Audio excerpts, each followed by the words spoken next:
বন্ধুরা, এখন আমরা রয়েছি ভারত বাংলাদেশ সীমান্তের হাকিমপুর বর্ডারে।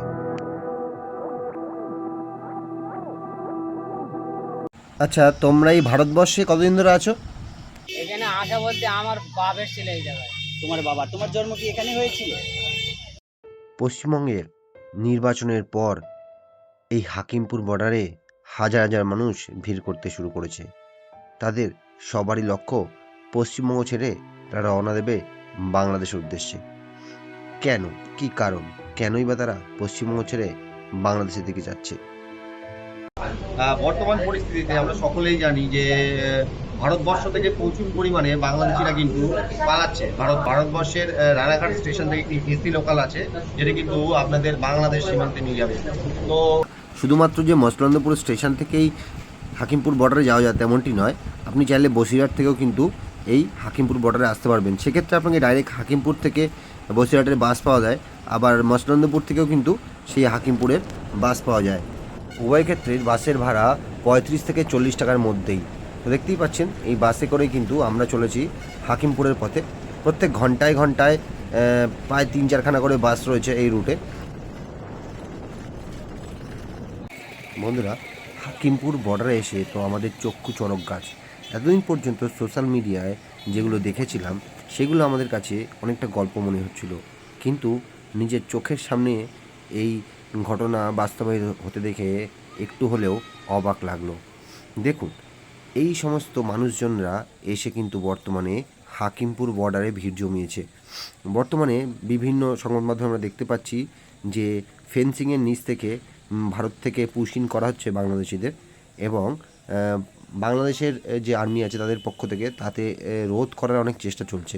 কিন্তু এগুলো সত্ত্বেও দেখুন, শয়ে শয়ে মানুষ কিন্তু বর্তমানে এই হাকিমপুর বর্ডারে এসে ভিড় করছে। টোটো, অটো, বাস বিভিন্ন জিনিস করে কিন্তু মানুষ এই হাকিমপুরে আসছে। এই সমস্ত লোকরা ভারতবর্ষের বিভিন্ন জায়গায় কর্মরত ছিলেন। কেউ ইটভাটায় কাজ করতেন, কেউ দিল্লি, মুম্বাইয়ে বিভিন্ন রকম শ্রমিকের কাজ করতেন। তো দেখুন, এখন আমরা চলে এসেছি সেই হাকিমপুর বর্ডারে।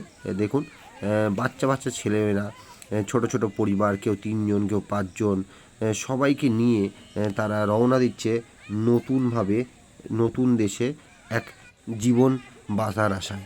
তো বন্ধুরা, আজকে যে সংখ্যাটা এখানে রয়েছে সেটি প্রায় 3 শতাধিক। যদিও এখন সময় বেলা 11টা বাজে, এরপরে আরও সংখ্যা বাড়বে। এদের মধ্যে দিয়েই যাদের বাংলাদেশি ডকুমেন্ট আছে তাদেরকে কিন্তু বিএসএফ নিয়ে যাচ্ছে তাদের ক্যাম্পের দিকে। সেই ক্যাম্প থেকে তাদেরকে বাংলাদেশের দিকে ঠেলে দেওয়া হচ্ছে বা পুশিং করা হচ্ছে।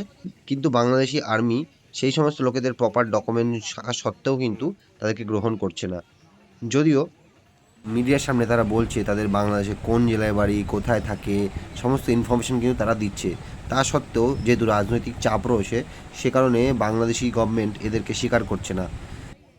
তো এই সব মানুষের কাছ থেকে আমরা জানতে পেরেছি যে এরা মেডিকেল ভিসায় কিংবা অন্যান্য ভিসায় ভারতে এসেছিলো, তারপরে ভারতে অনেক কাজ থাকায় এখানেই কাজ করে গেছে, এবং তাদের ভিসা শেষ হয়ে যাওয়ার পরে তারা নতুন করে ভিসা নিয়ে কিন্তু আর বাংলাদেশে যায়নি।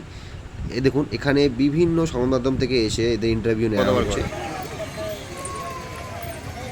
কত বছর আগে এসেছেন? কত বছর আগে এসেছেন ভারতবর্ষে? এখানে আসা বলতে আমার বাপের ছিল এই জায়গায়। তোমার জন্ম কি এখানে হয়েছিল? আর এখানে কি কর্ম করতে, মানে কি কাজ করতে? ইট ভাটায় কাজ করতে কত বছর ধরে, মানে করতে?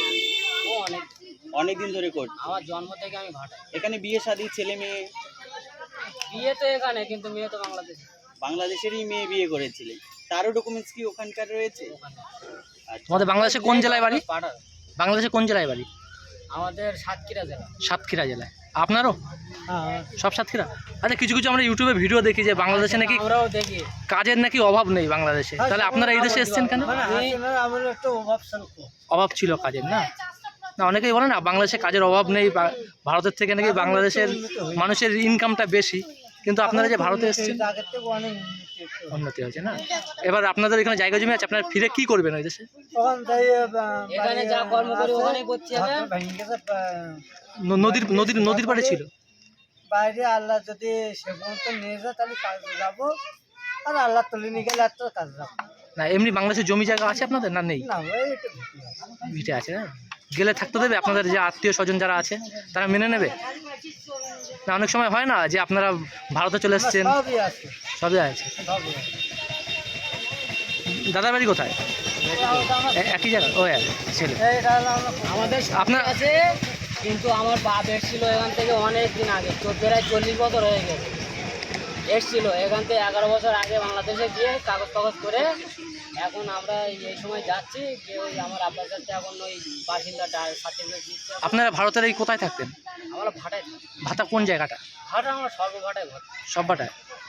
এই বসিয়াট বলো, সোলাদানা বলো, বেলেঘাটা, পোলঘাটা। আচ্ছা আচ্ছা আচ্ছা, ভাটার আছে।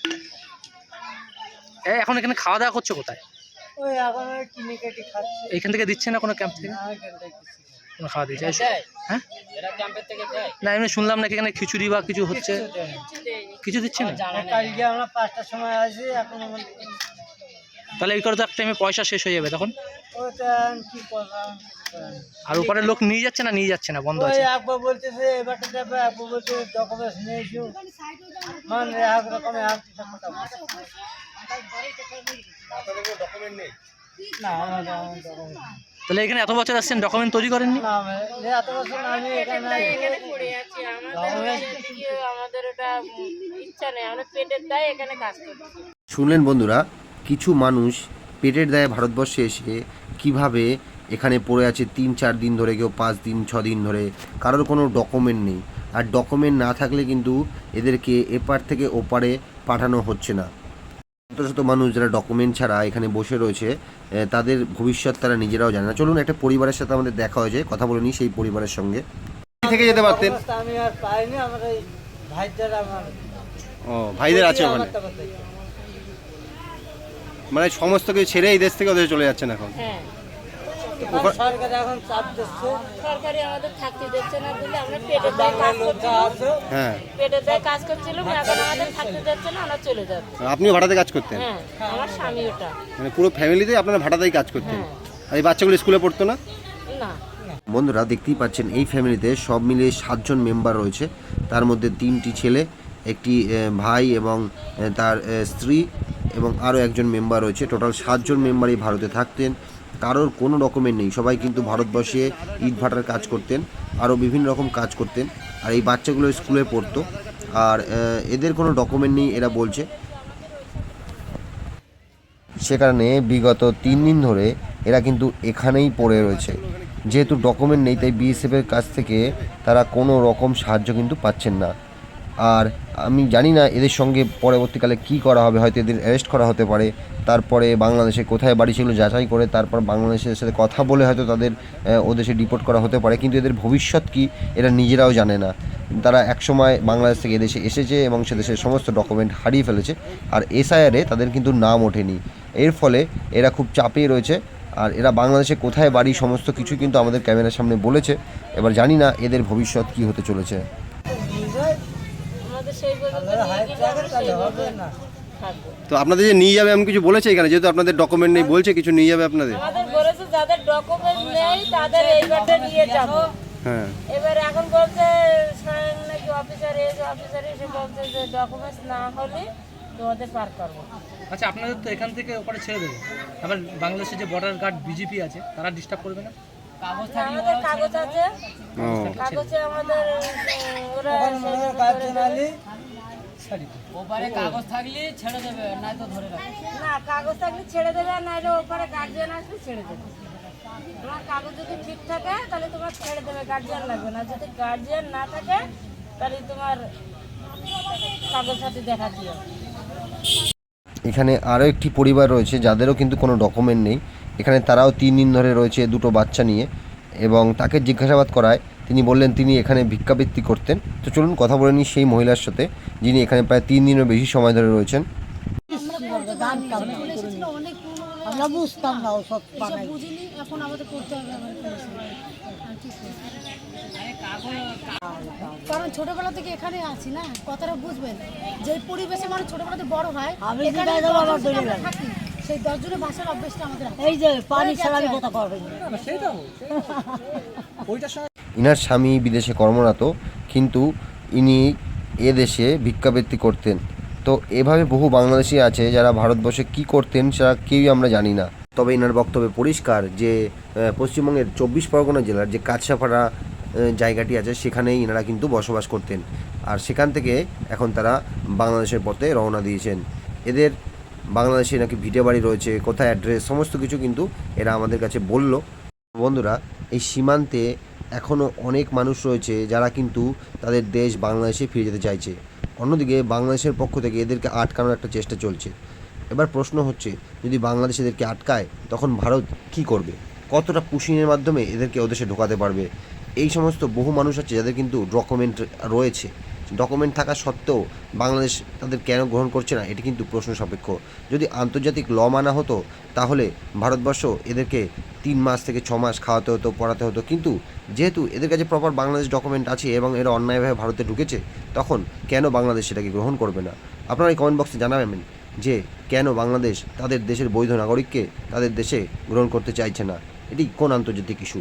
তো বন্ধুরা, ভিডিওটা ভালো লাগলে অবশ্যই লাইক করবেন, শেয়ার করবেন, আমাদের চ্যানেলকে সাবস্ক্রাইব করবেন। দেখা হচ্ছে পরবর্তী ভিডিওতে। সবাই ভালো থাকবেন, সুস্থ থাকবেন।